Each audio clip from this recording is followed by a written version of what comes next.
नमस्कार मित्रों। नमस्कार गोयल साहब। नमस्कार।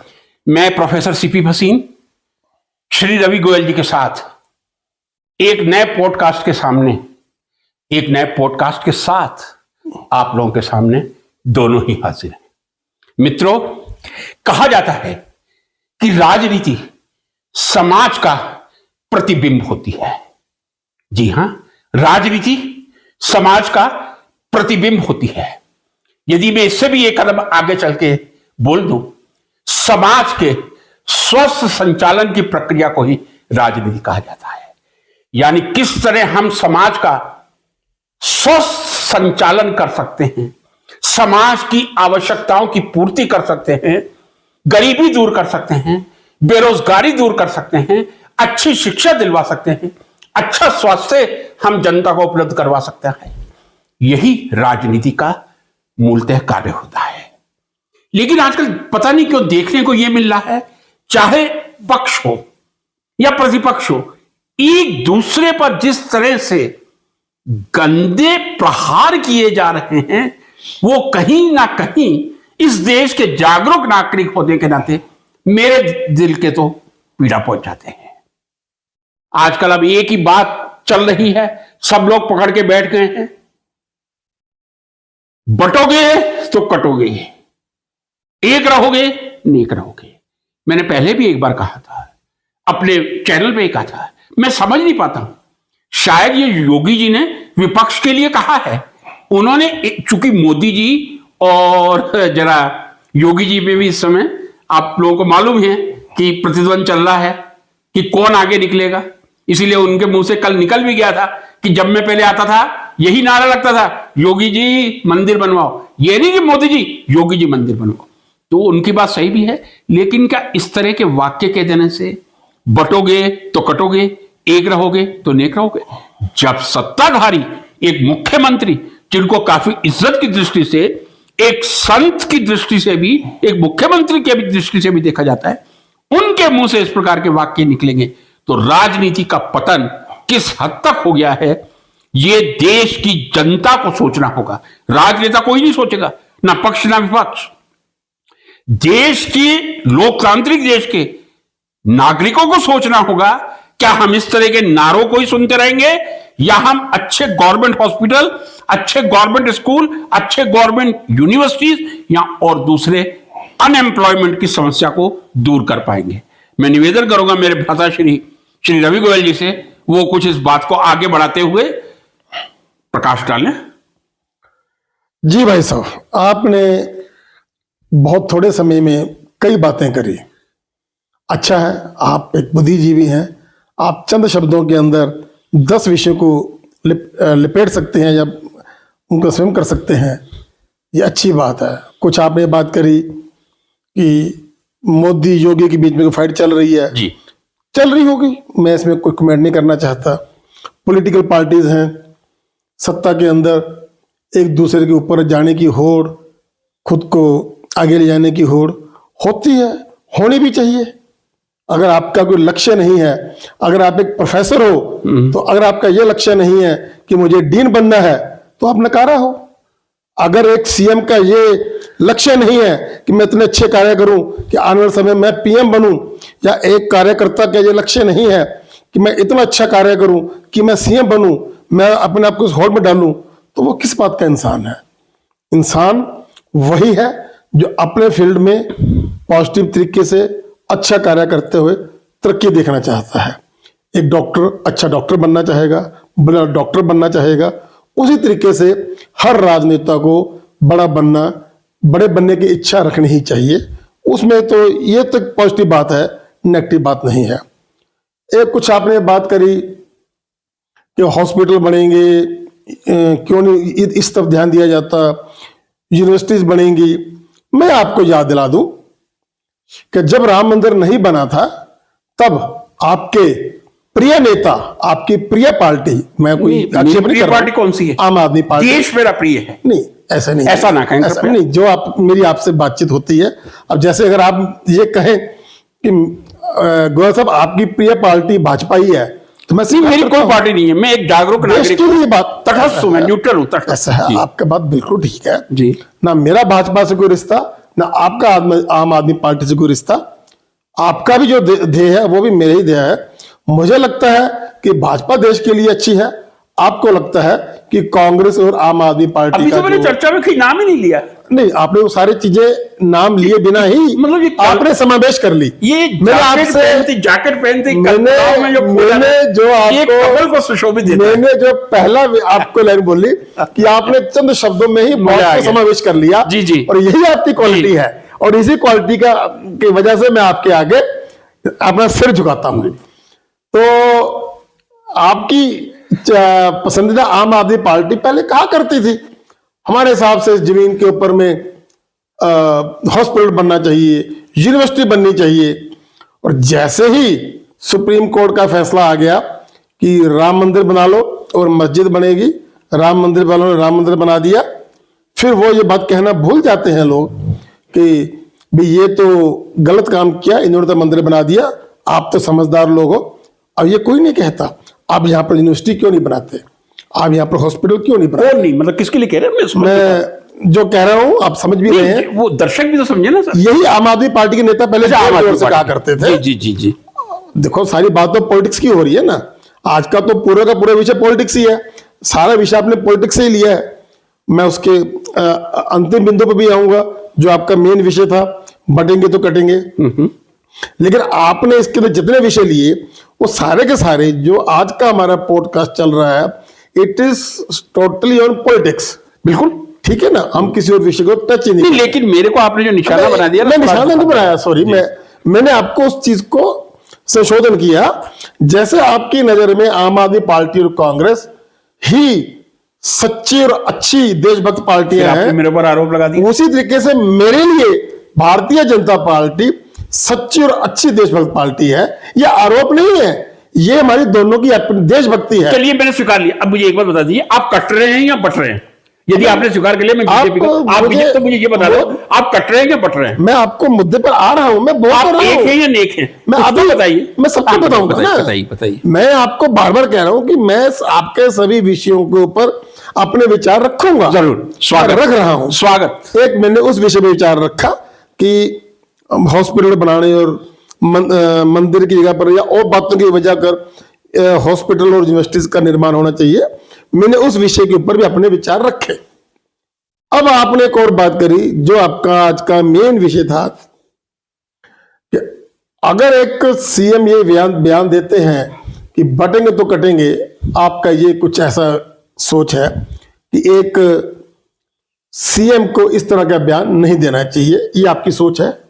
बिल्कुल हाँ, सोच ही नहीं, मेरा स्पष्ट विचार है। हाँ, एक ही बहुत ही घृणित वाक्य है। मेरी नजर में ये इतना पवित्र वाक्य है। और इस पवित्र वाक्य को आज लगातार पिछले 20 सालों से, 30 सालों से, 50 सालों से राजनेताओं को बोलना चाहिए था। अब क्योंकि एक संत महात्मा, एक योगी सीएम के रूप में हमारे देश के अंदर एक स्टेट को मिला है और उसने आज ये बात कही है कि बटोगे तो कटोगे, एक रहोगे तो नेक रहोगे।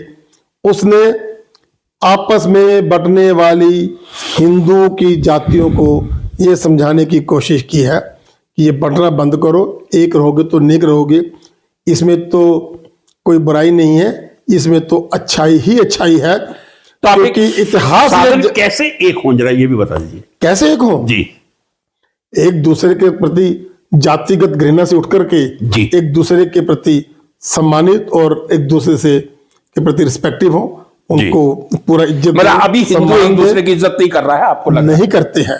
नहीं अगर करते हैं। अगर हिंदू एक दूसरे की, ये बात मैं नहीं कह रहा, ये बात आप रोज कहते हो कि 110 करोड़ हिंदू क्यों डरते हैं, आप खुद कहते हो ये बात, कि मैं नहीं कह रहा। वो क्यों डरते हैं आज मैं आपको उसी का जवाब दे रहा हूं जी। उसी का जवाब दिया है योगी ने। आप तो ये बात रोज कहते हो, हमको समझाते हो कि आप 110 करोड़ के किससे डर रहे हो। हम 110 करोड़ के किसी से नहीं डर रहे। अगर आप उसको हिंदू मुस्लिम में लेके जाते हो, कोई 110 करोड़ को 25 करोड़ मुस्लिम कोई मारने नहीं आ रहा, बस। ऐसा कुछ नहीं फिर किस चीज का है। डर? लेकिन ये 110 करोड़ लोग आपस में ही एक दूसरे का दुश्मन है, सिर काटने में लगे हुए हैं। जातियों के बटे हुए हैं, एक दूसरे का सर काटने में लगे हैं। उसी वजह से कश्मीर से पूरा मुस्लिम बाहर निकला। बांग्लादेश में हिंदुओं की क्या हाल हो रहा है, अफगानिस्तान से हमने देखा, अफगानिस्तान के अंदर किसी वक्त हिंदुओं और सिखों का व्यापार के ऊपर बड़ा कंट्रोल था, वहां से किस तरह से खदेड़े गए। हिंदुस्तान की, अपने ही देश की कितने स्टेट से हिंदू खदेड़ा गया। योगी जी ने यह स्पष्ट किया है कि आपको कोई और नहीं मारने वाला, आप किसी मुस्लिम के ऊपर, किसी और धर्म के ऊपर में उंगली मत उठाओ, आपका कोई दुश्मन नहीं है, आप स्वयं एक दूसरे के दुश्मन हो। जिस दिन मैंने योगी जी से बयान सुना, मेरे दिमाग के अंदर उस दिन आपके वाक्य बार बार आए कि 110 करोड़ होते हुए भी आप डरते हो। बिल्कुल। हमें नहीं डरना चाहिए। हम इसीलिए डरते हैं क्योंकि हम एक दूसरे के दुश्मन हैं, हम आप एक दूसरे को काटने में लगे हिंदू रहते एक हैं। दूसरे का दुश्मन। हाँ, वो जातियों में बटा हुआ है। उसी के ऊपर में योगी जी ने अपने देश के हिंदुओं को सीख देने की कोशिश की है, बटो मत, एक रहोगे जी। नेक रहो। नेक रहो। उन्होंने ये तो नहीं कहा जी। कि किसी को काटो या किसी को लड़ो, आपस में बटो मत। बटोगे तो करते ही है जी। कटने से मतलब कि मरने से थोड़ा ना होता है कि हमें जी, जी। हमारा कोई गला काट रहा है। कटने से मतलब फिर आप खत्म हो जाते हैं। कितनी स्टेट्स में से, कितनी कंट्रीज में से हिंदू खत्म हो गया, सिर्फ अपनी वजह से कि खुद ही एक दूसरे को जाति के नाम के ऊपर में काटता रहता है। अब मैं दो शब्द जरा पहले गोयल साहब को समर्पित करना चाहूंगा। जी दिल के फफोले जल उठे सीने की आग से, जी पहले भी शायद मैंने बोला हो। जी दिल के फफोले जल उठे सीने की आग से, जी। इस घर को तो आग लगी है घर के ही चिराग से। जी जी हाँ। क्या मतलब इसका मुझे समझा दो। गोयल साहब ने जो कहा उसको मैंने दो वाक्यों में बांध दिया। ठीक। इस घर को आग लगी है घर के ही चिराग से। जी 110 करोड़ देश का हिंदू जी 25 करोड़ मुसलमानों पर नियंत्रण नहीं रख सकता। नहीं रखना 25 से चाहिए। कमी होंगे। गलत नहीं, बात। आप मुझे बोल लीजिए। 25 को मुस्लिम की बात नहीं है ना इसमें। आपको मैं इसलिए टोक रहा आप हूं, पहले बोल लीजिए। आप गलत बात कर रहे हैं। हाँ, हम हिंदू मुस्लिम ना मैं करता हूं ना मैं करना चाहता हूं। इस वाक्य के अंदर और जो मैंने तकरीर रखी, मैंने ये बात कही आपको जी कि हमें कोई मुस्लिम मारने नहीं आ रहा है। आप तो हमें आप यही रोना रो रहे थे हिंदू कि हमें बाहर निकाल दिया, हमें हर स्टेट से बाहर निकाल रहे हिंदुओं को। को बाहर मुस्लिम नहीं निकाल रहा, जी। हिंदू खुद अपनी जाति में वही तो मैं योगी डर के निकल रहा है, यही तो मैं कह रहा हूँ। खुद काट रहा है एक दूसरे हाँ, को, खुद काट डरना रहा है। बंद कीजिए, अब एक तो साहस पैदा कीजिए। डरना बंद तभी होगा जब हम एक रहेंगे जी। तो नेक रहेंगे। बिल्कुल। इसलिए मुस्लिम आपकी बात पूरी हुई तो मुझे मुस्लिम बता को देना। पीछे मत इन्वॉल्व कीजिए ना। नहीं, जो क्यों आप जो मेरे विचार थे, मैं हर बोलूं। बात को क्यों हिंदू मुस्लिम झगड़े पे लेके जाते हो? हिंदू मुस्लिम में मैं हमेशा बोलता तो हूँ एक किस लिए कोई झगड़ा नहीं है। किस लिए एक करना चाह रहे हैं? जाति में क्यों बटे हुए? नहीं, एक मान लो दूसरे समझ को- जाएंगे तो क्या हो जाएगा? क्या हो जाएगा? ठीक है, ब्राह्मण फिर ये- से वैसे शूद्र हैं, उसका मुझे नुकसान बताइए। क्या? ब्राह्मण है, हाँ। क्षत्रिय, मैं क्षत्रिय हूं, आगे हैं। हाँ ठीक है, तो इससे क्या फर्क पड़ा है? फर्क पड़ता है ना। हाँ। हम एक दूसरे की काट करते हैं, हाँ। उससे हम अपना बिजनेस, अपनी कम्युनिटी, अपना सिस्टम लूज करते हैं। मतलब किसके खिलाफ? किसी के खिलाफ थोड़ी होता है, खुद के खिलाफ है ये। चलिए आप अपनी बात पूरी ये कर लें खुद तो- के खिलाफ है, आप ये बोलिए। किसी के खिलाफ नहीं है, ये किसी के भी खिलाफ नहीं है, जी ये किसी को मारने वाला नहीं है। जी आज अगर हम टीवी पे भी देखते हैं, वोट बैंक देंगे, मुस्लिम शहर इतना, यादव इतना, क्यों दिया हिंदुओं जाता है को- ये? इसलिए कि हम बटे हुए हैं, हम ही दोषी हैं, हाँ, हिंदू ही दोषी है। मुसलमान निकल गया ना, इतने मुसलमान। इसीलिए भाई साहब मुस्लिम एक है, अच्छा है, वो एकजुट है, वो स्ट्रॉन्ग है। हमें भी स्ट्रॉन्ग होना है। आपको किसी ने रोका हाँ नहीं। तो मैं कब कह रहा हूं, मैं भी तो यही कह रहा हूं भाई साहब, हमें योगी जी ने यह सीख दी है कि हमें एक होना चाहिए, चलिए। हमें नेक होना चाहिए। आप बात पूरी उसमें क्या करें, गलत बात है? फिर मैं अपनी बात शुरू करूंगा। करें। और कृपया आपसे पर आशा हम करता हूं- कहीं भी अगर आप इसको हिंदू मुस्लिम की काट पे लेके आएंगे, वहां मैं टोकूंगा। नहीं, क्योंकि आप नहीं हिंदू टोक मुस्लिम सकते। कोई काट नहीं नहीं, है, आप- हम सिर्फ बात और कर रहे हैं। सिर्फ हिंदू की बात कर रहा हूं मैं। बस वही बस। जो बीजेपी वालों की एक विशेषता है, दूसरे का मुंह बंद करेंगे। मैं आपको बोलने नहीं दूंगा, काट करूंगा। आपको अपनी जबान बंद रखनी पड़ेगी, तभी मैं बोलूंगा। मेरी जवान तो प्रतिबंध है भाई आप साहब। बिल्कुल शांत होकर बैठ जाइए। पर मैं आप आपसे- मैं आपको आप प्रश्न इसको बताता हूं। सांप्रदायिक रंग मत दे, ये सब हिंदुओं की बात है। मैं हिंदू हूं, मैं भगवान राम के वंश का हूं, क्षत्रिय हूं। भगवान राम भी शायद क्षत्रिय ही थे, जी और मैं भी क्षत्रिय हूं। सबसे बड़े अपने दिल की पीड़ा बता दूं, जी कट्टर हिंदू हूं मैं। जी मेरे आंखों के चारों तरफ भगवान राम या भगवान श्री कृष्ण, मां अंबे, मां शूलिनी दर्शन देती रहती हैं।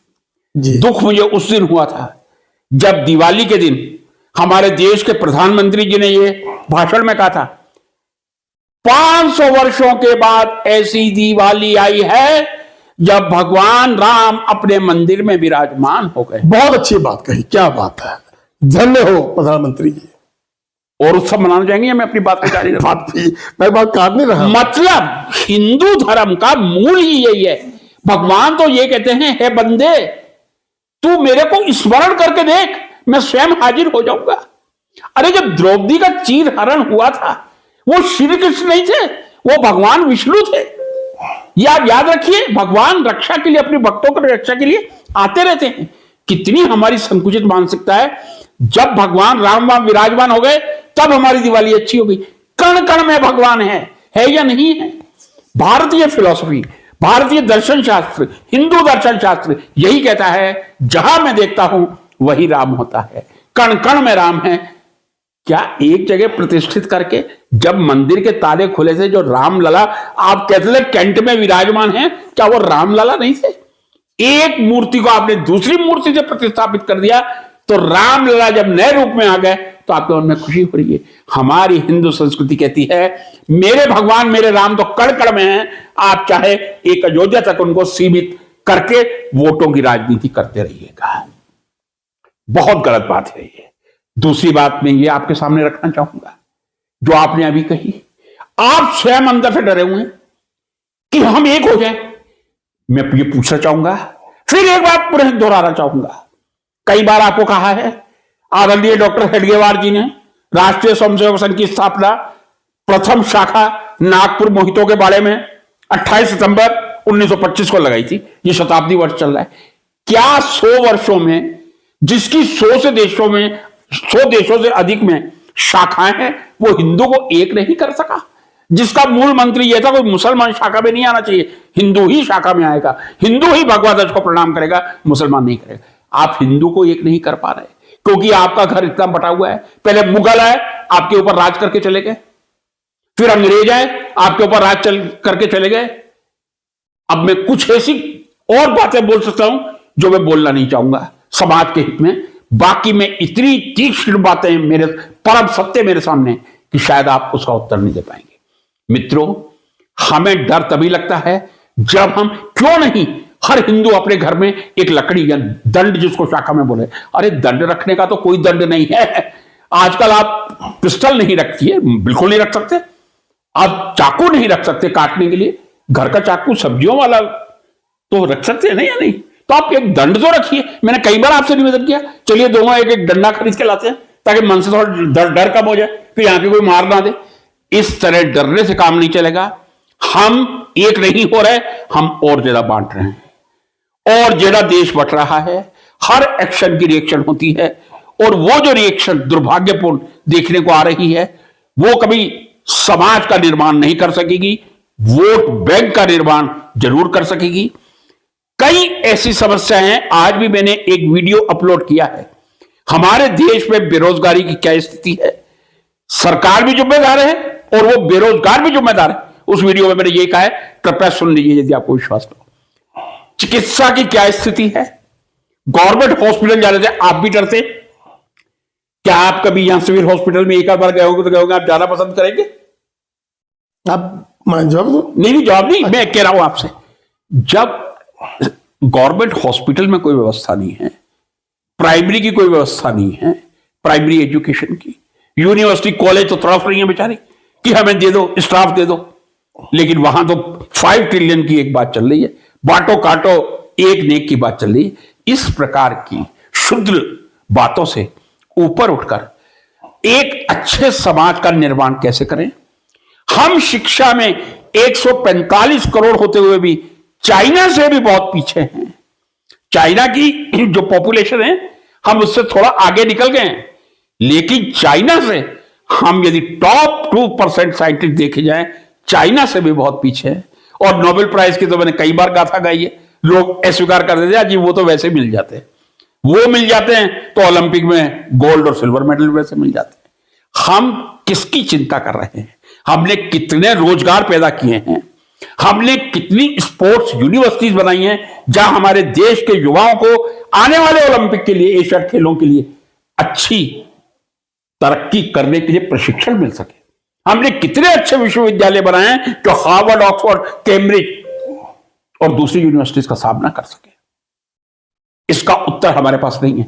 हम जब भी कोई इलेक्शन आएगा बटेंगे कटेंगे, एक रहेंगे नेक रहेंगे। इस प्रकार की बहुत ही घटिया बातों से दूर आकर अपने दोनों नेत्रों से जो परमात्मा ने हमको अच्छाई देखने के लिए दी है, बुरा जो देखन मैं चला बुरा ना बुलिया कोई, जो दिल खोजू आप लोग मुंह से बुरा ना कोई। हमारे यहां तो ऐसे संत हुए हैं, उन्होंने स्वयं कहा है यदि हम अपने आप को एक नहीं कर सकते, मैं गोयल हूं, मैं भसीन हूं, मैं शर्मा हूं, मैं ये हूं, कौन आपको एक करेगा? मैंने बहुत ही तीक्ष्ण वार किया है। मुगल आए आप पे आके शासन करके, अंग्रेज आए, यदि आप इस तरह करते रहे, मैं नहीं चाहता पाकिस्तान एक बन चुका है, मेरे देश का विभाजन ना हो, क्योंकि आपने वो पीड़ा नहीं देखी। मैंने अपने माता पिता के आंखों में वो आंसू देखे, दादा दादी को मैंने नहीं देखा, नाना नानी की आंखों में वो आंसू देखे।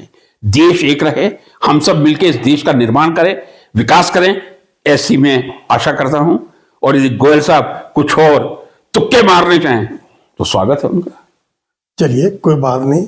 जब एक एजुकेटेड व्यक्ति के साथ एक अनएजुकेटेड व्यक्ति, अब मुझे तो बोलने दीजिए, बैठेगा तो निस्संदेह एजुकेटेड आदमी के मुंह से तर्क निकलेंगे और अनएजुकेटेड के मुंह से सिर्फ तुक्के ही निकलेंगे। वो बात में कोई मैं विरोध नहीं करूंगा। आपने बिल्कुल सही बात कही। आपकी जो वाक्य हैं वो पत्थर पे लकीर और बहुत एजुकेटेड हैं, सत्य हैं, और जो कुछ मैं कहता हूं वो तुक्का ही है। लेकिन फिर भी अब तुक्के मारने वाला तो तुक्के ही मारेगा।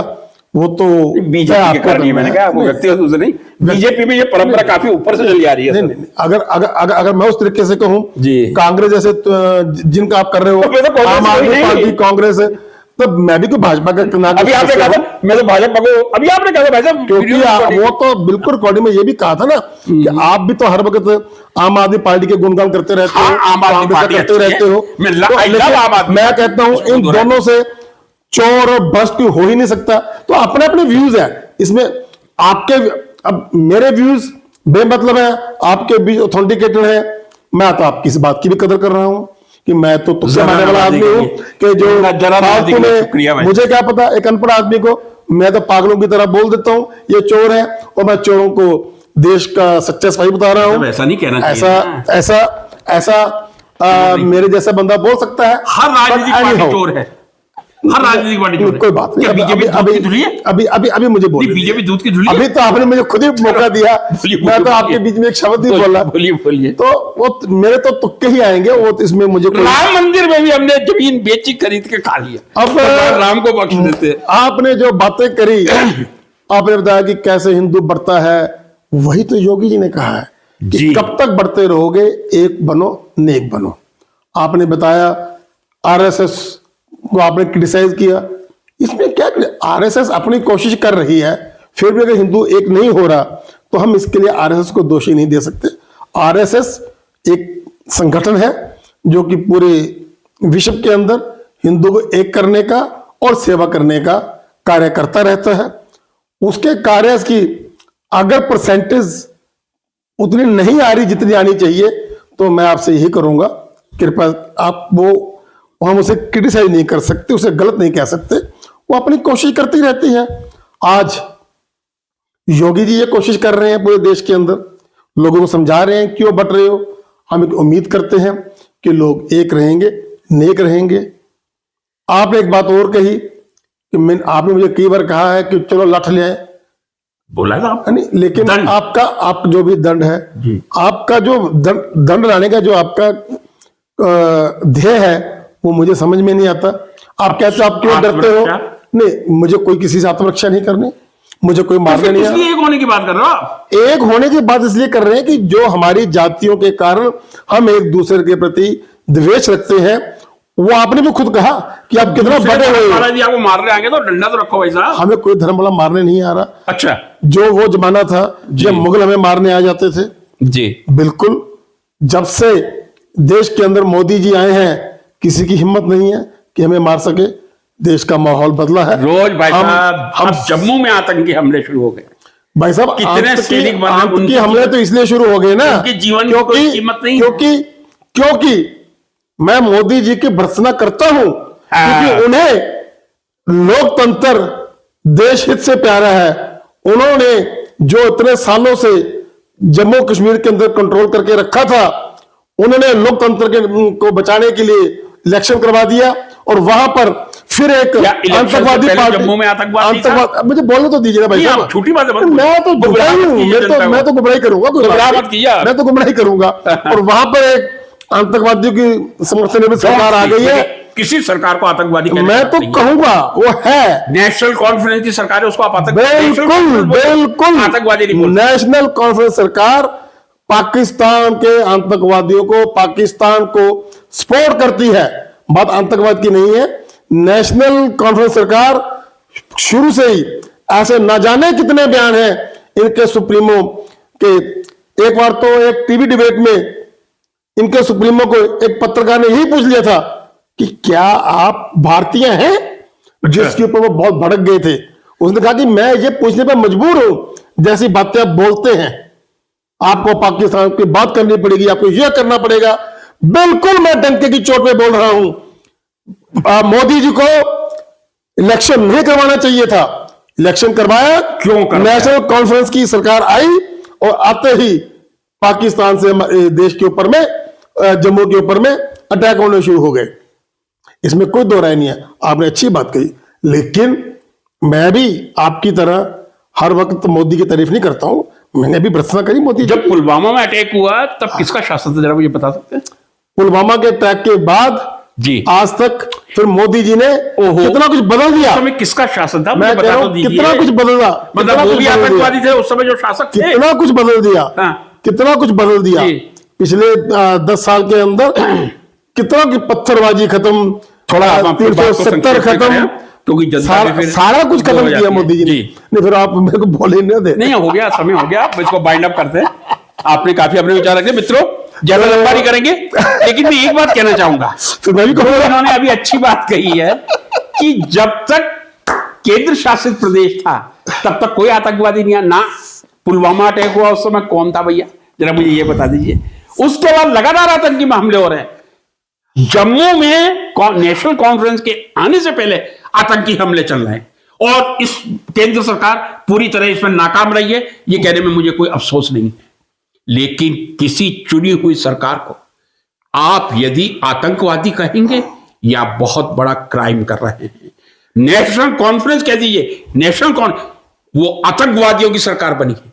सभ्य भाषा का उपयोग हमें करना चाहिए, इसीलिए हमें मार खानी पड़ती है। माफी के साथ कह रहा हूं, हम उनको आतंकवादी कह रहे हैं जिनको पूरे जम्मू कश्मीर ने चुन के। और आप क्या कहोगे मोदी जी को, जो 3 बार की चुनी हुई सरकार है लगातार 15 साल से, ठीक है, उनके बारे में आप क्या कहते हैं? पंडित जवाहरलाल नेहरू भी रहे, पंडित जवाहरलाल नेहरू भी रहे। तो नेहरू जी को तो हम बात नहीं कर रहे हैं ना। लेकिन हम आतंकवाद- अगर आपको एक सरकार, चुनी हुई सरकार, एक ही शब्द इतना मायने रखता है आपके लिए, मोदी जी को प्रधानमंत्री सरकार किया। आपने कुछ सरकार ने कहा, मजबूरी की बात। चलो ये समझ लो। सरकार तो मैंने भी किया है। अगर JNK के अंदर नेशनल कमेटी बनी है, हमने आप बार-बार गलत बात कर रहे हैं। आप एक मिस कोड को आप कर रहे हैं। मैंने बाद में आपको इमीडिएटली मैंने आपको कहा कि यह सरकार पाकिस्तान प्रो सरकार है। मैंने कहा आपको और मैंने आपको प्रूव किया। आप मेरी अगर एक आदमी से मुंह से बात करके गलत शब्द निकल जाए, आपने उसको 10 मिनट से आप उसी को इतना एलेबोरेट कर रहे हैं। वो बिल्कुल मैं ये नहीं कहना चाहता था, और ये बात मैंने अपने वाक्य में 10 बार बोल दी थी उसके बाद, पर आपने मेरे बाद में वाक्य बोले जो कि अभी बोले हैं, उनको काटा मार करके आप उस एक शब्द को पकड़ के बैठ गए। मेरे मुंह से निकल गया कैसे आतंकवादी की सरकार। ठीक है ना। उसी तरीके से आप मोदी को भी, वो भी 3 बार की चुनी हुई सरकार है। आप मोदी जी को आप गुंडा, आप उनको लॉरेंस बिश्नोई के बराबर बताते हैं, आप सब कुछ बताते हैं। अभी बोला था आपने 10 मिनट पहले। आप रिकॉर्डिंग निकाल के रिकॉर्डिंग की बात नहीं है, पर्सनल बात में अभी बोला आपने 10 मिनट पहले। वाह। पर्सनल बोला कि ये दोनों मोदी और ये लॉरेंस बिश्नोई के बराबर है। 3 बार के देश के चुने हुए प्रधानमंत्री के बारे में आपके क्या विचार है? उसके मुकाबले में बीजेपी के मेरे नेशनल कांग्रेस के बारे में उतने बड़े विचार नहीं है। समय बहुत अमूल्य होता है, हम हमेशा विषय से हटकर बातें करने लग जाते हैं। इन्होंने कहा था इस समय जो आतंकवादी सरकार है वो पाकिस्तान, अभी फिर कह दिया पाकिस्तान समर्थक, वो पाकिस्तान की समर्थक सरकार है। बहुत और बात है। उसके सुप्रीमो को इवन के, मैंने फिर भी कोट करता हूं दोबारा, एक बार तो देश के पत्रकार ने ये पूछ लिया था, कौन नाम मुझे याद नहीं रहा, अरे जो उसके अब्दुल्ला जी कौन है, मैं नाम तो डॉक्टर फारूक अब्दुल्ला को SMS से मेडिकल MBBS है। नहीं, एमबीबीएस होने से कोई देशभक्ति बन जाता नहीं, मैं है? कह रहा हूं। जितना ज्यादा पढ़े लिखे बनते हैं ना वो उतने ही नेगेटिव होते जी। हैं। अगर आपको बार बार ये कहलाना होता है तो मैं बिल्कुल ओपनली कह देता हूं, जी। दुनिया को अनपढ़ आतंकवादी बन जाते हैं, उनसे कोई खतरा नहीं होता। जब पढ़े लिखे आतंकवादी बनते हैं वो ही दुनिया का बर्बाद करते हैं। लगता है पढ़े लिखे व्यक्ति को आतंकवादी नहीं बनना की चाहिए। आत्मा इनमें आ गई है। बिल्कुल। और एक वो ONGC के चेयरमैन थे, उनका नाम याद नहीं है। उनकी आत्मा वो सुधांशु त्रिवेदी एक चलता फिरता वो क्या कहते हैं विकिपीडिया है, इतने जागरूक है, इतने नॉलेजेबल जानवर नहीं है। देखो आप अपने भाषा को देखो, आप एक देश के प्रबुद्ध व्यक्ति को जानवर बता रहे यदि हैं। आप फारूक अब्दुल्ला को ये कहेंगे, मैं कहूंगा फारूक अब्दुल्ला पाकिस्तान प्रो पर्सन है, इसमें कोई दो राय ही नहीं है। चलो, पूरा देश जानता है, उसमें क्या है। अब मित्रों मैं इन्हीं की बात का जवाब देता हम नहीं, उम्मीद करते हैं, मैं अभी भी उम्मीद करता हूं कि उन्होंने अपनी पूरी जीवन पाकिस्तान प्रो में निकाल दिया। आज भी देश की जनता ने उन्हें सरकार दी है, अब तो वो संभले, अब तो वो देश हित में बात करें। जब क्योंकि हम तो ये कहेंगे जब जागो तभी सवेरा समझो। हम तो आज भी उम्मीद करते हैं कि नेशनल कॉन्फ्रेंस मुझे आप प्रो इंडिया समर्थन तो कर रहे हैं, क्यों समय बिगाड़ रहे हैं? मैं गोयल साहब का समर्थन करता हूं। यदि इनको विश्वास था कि सरकार बीजेपी की नहीं आएगी तो क्यों चुनाव करवाए गए? एक जो लोकतांत्रिक सरकार आई है उसको आप आतंकवादी सरकार कह रहे हैं, फिर आप राष्ट्रभक्ति शब्द का उपयोग करते हैं। इससे ज्यादा लज्जाजनक बात कुछ नहीं हो सकती। अब मैं आपसे पूछना चाहता हूं, यदि वो पाकिस्तान से समर्थन ले रही है वो सरकार, आपने अभी कहा था कि ये उमर अब्दुल्ला की सरकार पाकिस्तान से समर्थन ले रही है, गलत बात। पाकिस्तान से समर्थन ले रही है, वो पाकिस्तान समर्थक है लोग, वो अच्छा चलो, मैं समर्थन ले भी नहीं चाहिए। वो जो है वो उन्होंने हमेशा अपने बयानों से बताया है कि वो लोग पाकिस्तान का समर्थन करते हैं। यदि आपके पास ये पुख्ता प्रमाण है कि वो पाकिस्तान को समर्थन कर रहे हैं या पाकिस्तान उनको समर्थन कर रहा है, तो क्यों केंद्र की सरकार राष्ट्रपति शासन क्यों नहीं लागू करती? क्या डर है केंद्र की सरकार में? यदि वो प्रो पाकिस्तानी हैं, पाकिस्तान का समर्थन कर रहे हैं, पाकिस्तान से समर्थन ले रहे हैं, तो फिर नरेंद्र मोदी जी केंद्र शासित हो जाए, राज्य वापस हो जाएगा। पाप का घड़ा भरने दो देश में। नहीं, माता आपके से लेकर के सबका नंबर है। मतलब जहां भाजपा है, आपको बता देता हूं अगले 5 साल में जो भारत के देश के दुश्मन राजनीतिक हैं सबका नंबर आएगा। मतलब भाजपा आपके आम आदमी पार्टी वाले भी सारे के सारे मेरे को जेलों में ही है, कांग्रेस वाले भी जेलों में ही है कि मैं तो नंबर आएगा। मैं तो देशद्रोही हूं क्योंकि आपकी प्रशंसा करता हूं। भाजपा जहां है वहां राष्ट्रभक्ति के गान चल रहे हैं। अभी ममता बनर्जी मुंह से निकल गया, थोड़ी देर में हेमंत सोरेन निकल जाएगा। हेमंत सोरेन, और ये अच्छा हुआ हिमाचल में कम से कम मेरे सुक्कू को तो बख्श दिया आपने। हेमंत हमारे सुक्कू जी को बख्श दिया, जेल से निकला हुआ है। इस तरह की क्रिमिनल बात। अगर आपका अब आप बात कर रहे हैं हिमाचल के आपके सुक्खू की, जी, पूरा मीडिया बता रहा है कि हिमाचल सरकार अपने कर्मचारियों को सैलरी नहीं दे पा रही है। क्या कर रहे हैं आप दे रहे हो? दिवाली से पहले उनको सैलरी मिल गई है। भाई साहब जो है डिबेट करें। नहीं हम गलत है, पर तो नहीं कर सकते हम तो पूरी तरह गलत है। हिमाचल की सरकार ने अपना फाइनेंशियल और दिवाली तो आपके अध्यक्ष खड़गे जी ने कल खुद ही बोल दिया। मुझे आपका बता दे तो कभी कांग्रेस का भाई साहब आपका थोड़ा मस्तिष्क असंतुलित हो गया है, असंतुलित हो गया। अभी मुझे आपका बता दिया था अध्यक्ष खड़गे जी ने कल खुद ही बोल दिया है कि उतने वादे करो जितनी आपकी पॉकेट में पैसा हो। उन्होंने खुद ही अपनी सरकारों को कल क्रिटिसाइज किया है। आपके अध्यक्ष खुद ही बता रहे हैं ये हिमाचल से लेकर के आपकी सभी सरकारों को कि संभल करके एक बात काम करो, कहां से पैसा लाओगे? उल्टे सीधे बातें करके। केंद्र दे नहीं रही ना, जो केंद्र सहायता दे रही है वो दे नहीं रही। केंद्र क्यों सहायता दे? केवल बीजेपी वाले राज्यों में क्यों नहीं दिखेगा? तो आप केंद्र में सरकार बनाओ अपने। नहीं, केंद्र में कौन सी, मेरी कौन सी सरकार है? आपको कांग्रेस में अभी तो आपने मुझे आपका बताया था। आप दोनों के हो, आप दोनों के हो। रूप से संतुलित है। तो आप दोनों के हो। ये भाई साहब है मेरे, हमारे बीच मजाक चलता रहता है।